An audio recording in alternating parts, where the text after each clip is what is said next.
organizations and really stopping community spread, primarily right now in the metro areas. So both Johnson and Douglas County, all of the counties surrounding Kansas City and Topeka and Wichita and Lyon County. We're seeing increased community spread in all of those counties. And what's really important for every Kansan to understand that this epidemic that we have been seeing this summer is both urban and rural. And so we really are asking all communities, whether you're urban or rural communities, to really wear a mask. Inside, outside, every day, wear a mask, protect one another, increase your social distancing, and remember, don't have gatherings. You can't tell who's infected. Much of the spread is asymptomatic.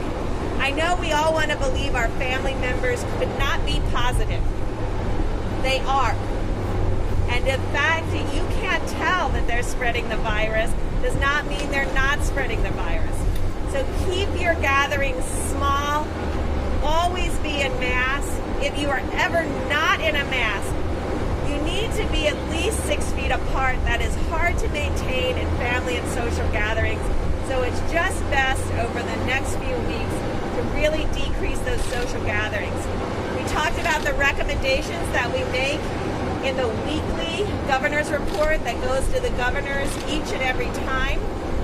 Those have gone out. This week will be the 8th week we have sent them out. They are very, very specific about our recommendations. Now, when you have rising test positivity, you really need to close the bars, restrict indoor dining, decrease social gatherings, and really ensure that there's a mask mandate. We have been doing that across the South, and we see dramatic decreases in cases where the population has followed those guidelines. Finally, we've talked a lot about asymptomatic spread, but let me make it very clear. Young people can become infected, and young people can develop chronic conditions from this infection, even if they do well at times. So don't be cavalier about getting this virus. Yes, we know that people with comorbidities and the older individuals have a more difficult outcome, but everybody should really work on not getting infected with this virus. This virus is highly transmissible. Lastly, we had a great discussion with your university structures and the laboratories that they have set up to support screening of students. And we were very excited to hear about their proactive work to really create a laboratory that could test up to 10,000 samples a day. That puts you in the range of being able to do routine surveillance on university campuses so that you can find the asymptomatic spread before it spreads to the communities. So we really I want to thank all of them who came out on a Saturday. It was a rich and critical dialogue, and it was always great to see Governor Sebelius. I worked for her many years ago when I was at the CDC, so it was an honor to be here. I'll take your questions. Is enough being done in this state, in your opinion? So that's why we came, because we wanted to make it clear that the state and local government officials need to do more. This is the moment to do more mitigation to stop the spread. Now, what we're talking about, just to explain in a little bit more detail, there's a replication number that we follow with the virus. And if it's less than 1, cases will go down, test positivity will go down.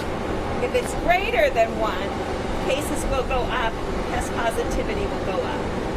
In Wichita, in Topeka, in Kansas City, both Johnson County, Douglas County, and Wyandotte County, they're all over R1.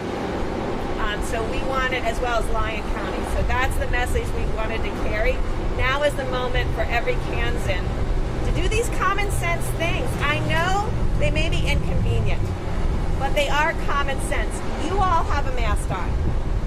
We all can do this together and prevent this spread, whether we're in a rural area or an urban area. We can change the future of this pandemic in Kansas. Dr. Birx, with the importance on masks, why doesn't the White House have a nationwide mandate on masks? Well, I think you've heard recently the president and vice president over the last few weeks talking constantly about wearing a mask. They believe it's up to the states to do those mandates. You can see across the South, we have seen state after state, whether they're Republican or Democratic governors. And I hope all of Americans see that this is not a partisan issue. We have Democratic governors across the South, John Bel Edwards, and the governor of New Mexico, and we have governors from Arizona to Mississippi to Alabama having mask mandates. So this is not an issue that is partisan. This is about what we need to do for each other to stop the spread of the virus. One of the major topics of discussion in this area has been high school sports. What is your feeling on that about high schools around the country having sports in the fall? So what's really important is coach leadership, because it comes down to human behaviors and what you need to ask your players to do. So we know how to prevent spread of this virus, and it has to do with our personal human behaviors. So if he can convince his high school students to wear a mask, to socially distance, to not go to parties, to not go to house parties where there aren't masks being used, to not take their mask off when they're in the groups less than 6 feet, we know that we can stop the spread. So it really was going to rely on the coaches and the students committing to those activities. Just like we commit to doing well in our school and we commit to getting good grades to be able to stay on the team, that's the kind of commitment it's going to take. Every single player is going to have to make a personal sacrifice to make sure that they don't get infected. And we know how to do that, so it's not like it's mysterious, but they're going to have to follow very good social rules in order to stay negative. Doctor, a lot of bizarre things have been said about this virus, very thoughtful things as well. How do you bring the debate back to the science? Well, I hope by the way we speak to one another that we put out those scientific details in ways that people can understand them. I don't think it's non-science. I often think it's sometimes misinterpretation, or sometimes us not, as scientists and public health officials, not being clear enough. That's why I'm trying to be very clear. Kansas has rising test positivity and a high plateau of cases. This is the moment to get it under control. Wear masks, close bars, decrease indoor dining, increase outdoor dining. And really, every single person needs to commit to not having parties and family gatherings that are going to spread this virus.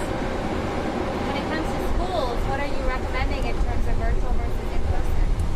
So that's why that's really critical that it's at the school district level.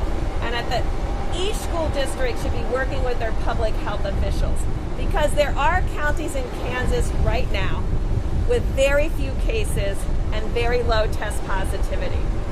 Those are the schools that should be, as long as the whole school district includes those counties that look that way, they should be considering opening so that they can really be the test case of how to open safely. Schools that are in higher areas of spread really need to think about, and very carefully think about, whether to increase that potential for spread. I don't think right now most of the spread that you're seeing is happening in the school. It's people being infected in the community and bringing it into the school and infecting other children. The best way to prevent that is to stop the community spread in each one of these counties. We can get everyone back to school if we stop this community spread. What would be your message? Because of course we have this thing going on where it's between the rural and your more, urban city type areas, and a lot of the folks in the rural areas are upset that their areas are having the mandates that the cities are having, but as you had mentioned, they're not really seeing that many cases. What would be the message that you would want to convey to some of the folks in the rural areas that are kind of upset about the mandates that are coming to their area? Follow them now, and I'm going to tell them clearly why. Across the South, when this new outbreak started, Mississippi, Alabama, and Louisiana have more than 95% of every single county, urban and rural, with increasing cases and high test positivity. Right now, Arkansas and Oklahoma have between 57 and 75% of their counties with more than 5% test positivity. That virus is moving north. and it's moved through equally rural and urban areas in the South, and now Oklahoma and Arkansas. And that's why we wanted to go from Iowa to Nebraska to Kansas to Arkansas to Missouri to carry that same message, that the virus is out there, it moves as people move, and as long as you have people coming from other places in the United States, no matter where they're going, they can be spreading the virus, and it's been equal in this current outbreak between rural and urban areas. Rural areas are not protected naturally from the virus. Doctor, reasonably speaking, how much worse could this get in the next 3 months if we don't abide by those guidelines you mentioned? Well, all you need to do is look south and look what happened in Mississippi, Alabama, and Louisiana. These are all good governors, and these are all good mayors who want to protect their cities.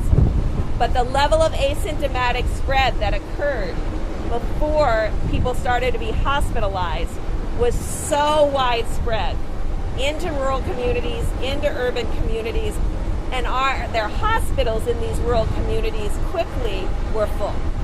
And that's what we're trying to prevent here in the heartland. This is a moment that if we change our behavior, there's a clear path forward to have a different outcome for Kansas. A crossroads, you said. Crossroads. Perfectly There's a lot of said. things. As you prepare to visit Missouri, you have these two states that are very connected in the metro. What are some of the biggest challenges in mitigating the spread between them? Well, they need to do the same things because the level of spread and that replication number is identical in Douglas County as Johnson County. So it doesn't matter what state you live in, the virus is equally replicating across state lines. And so I think this group of individuals need to pull together, as well as suburban Kansas City, because it's spreading just as much there. And so all together, we need to do the same things. And to that, I always try to spend time out in the community to really see how the community is doing.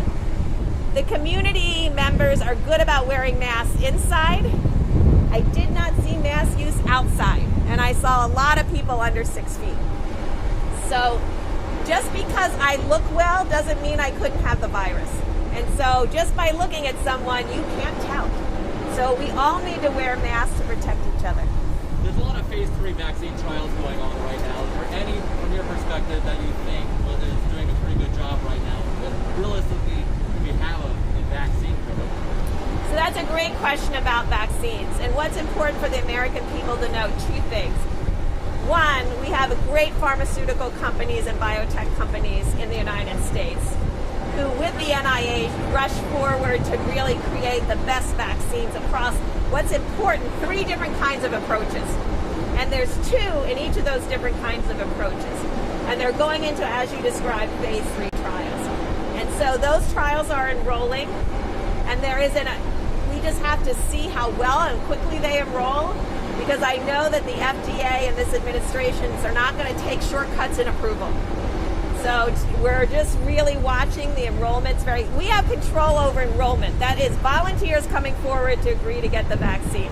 So Americans need to do 2 things in addition to all of those common sense things. One, if you have been infected and you've recovered, please give plasma, because that can help another American. And if you're in an area where the vaccine trial is enrolling, volunteer to be on that trial. That could help all of us. Does the administration have a clear-cut policy on schools for COVID? The policies for schools is to put out the best guidance of how schools can open safely and what those parameters should look like. And you've heard from Dr. Redfield really talk about how school officials need to look at what is happening in their community. And the first goal in every single school district should be to get down cases so that as cases are not spreading in communities. We have many multi-generational households. We have really high comorbidity in the United States. We have 81 million people with the comorbidities that put them at risk for this virus. 81 million. They're living in our communities. We need to protect them. We need to protect the teachers, and we need to protect the students. If we want to have everything working in football and schools, we need to get the community spread of this virus down.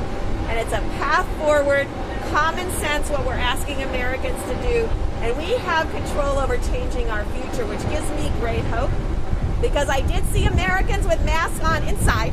We just have to improve our outdoor wear. Now, I couldn't let you be here in Kansas City without giving you a Chiefs question. Fans in the stands. Do you feel as though that's a good idea for this year for football? If you want to have fans in the stand, get your case rates down. Thank you. Thanks. Thank you. Get out of here before you get wet and it rained upon. It's coming. Thank you very much.